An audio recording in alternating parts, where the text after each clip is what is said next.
इस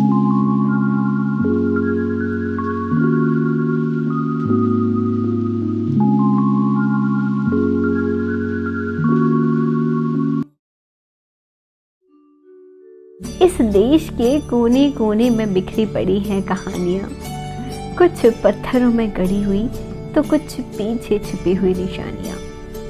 आज मैं लेकर चल रही हूँ आपको वहाँ जहाँ भगवान श्री राम को राजा राम के रूप में पूजा जाता है और राजा राम सरकार कहा जाता है।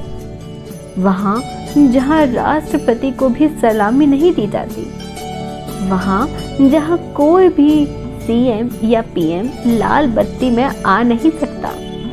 आज हम चल रहे हैं मध्य प्रदेश के टीकमगढ़ जिले में एक छोटे से शहर ओरछा की ओर।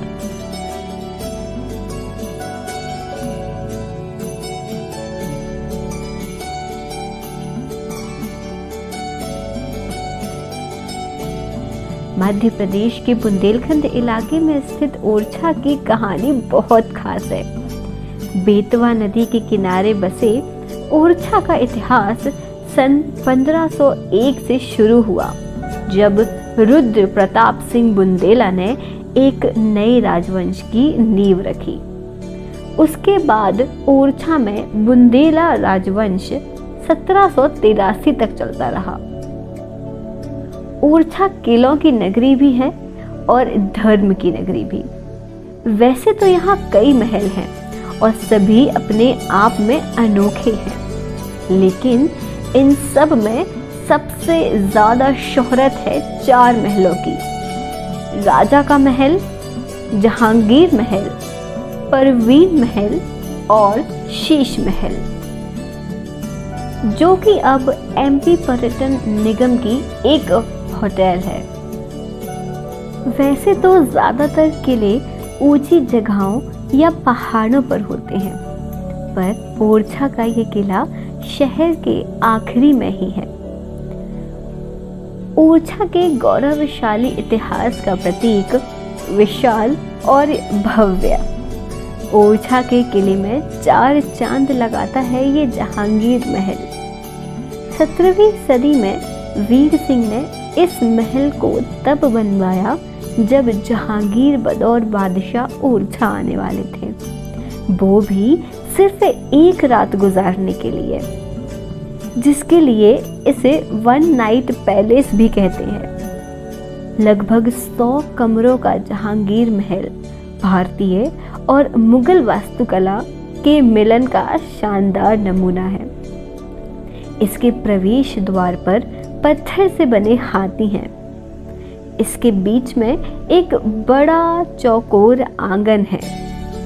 महल 4 मंजिला है और उन पर सुंदर छतरियां बनी हुई हैं। दीवारों पर खूबसूरत नक्काशी चित्रकारी की गई है और आपको यहाँ बेहतरीन जाली का काम भी देखने को मिलेगा।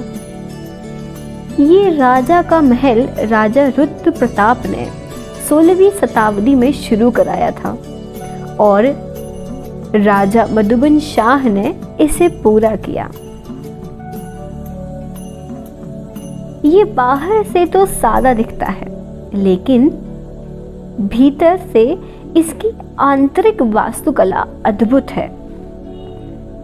यहाँ की सबसे खास बात है यहाँ बने ये खूबसूरत चित्र, जिनके रंग आज भी स्पष्ट दिखते हैं। राजा का महल धार्मिक चित्रों से भरा है, खासकर भगवान विष्णु के चित्र यहाँ की दीवारों पर ज्यादा हैं। इस महल की एक खास बात यह है कि सर्दी और गर्मी के मौसम के मुताबिक यहाँ का भीतरी तापमान भी बदलता रहता है। ये जो दूर आपको नदी दिख रही है, हम वहाँ भी चलने वाले हैं, तो देखते जाइएगा। किले के अंदर स्थित शीश महल अब होटल में परिवर्तित कर दिया गया है।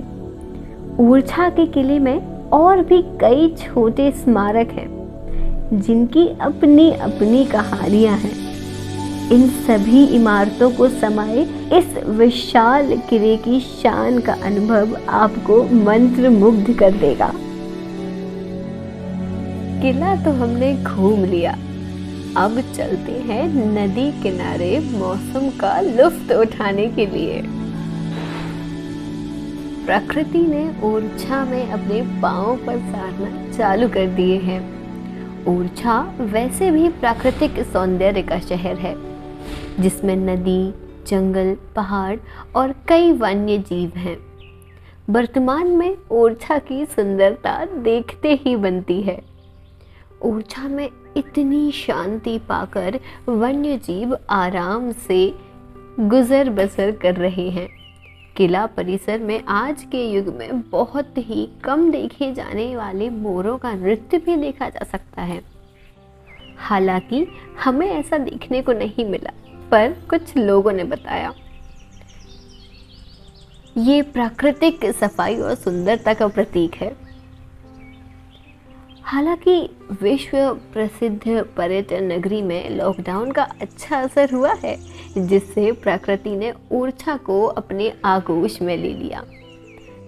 ओरछा इतना सुंदर है कि यहाँ पर कई सारी फिल्म और एड्स की शूटिंग होती रहती है।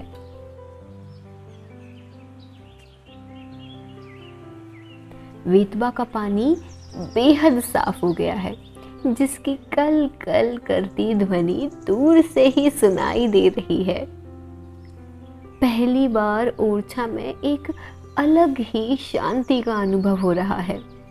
प्रकृति के इस बदले वातावरण में महलों की इस नगरी की खूबसूरती में 4 चांद लग गए हैं, जिससे लॉकडाउन में ओरछा का एक नया रंग देखने को मिल रहा है।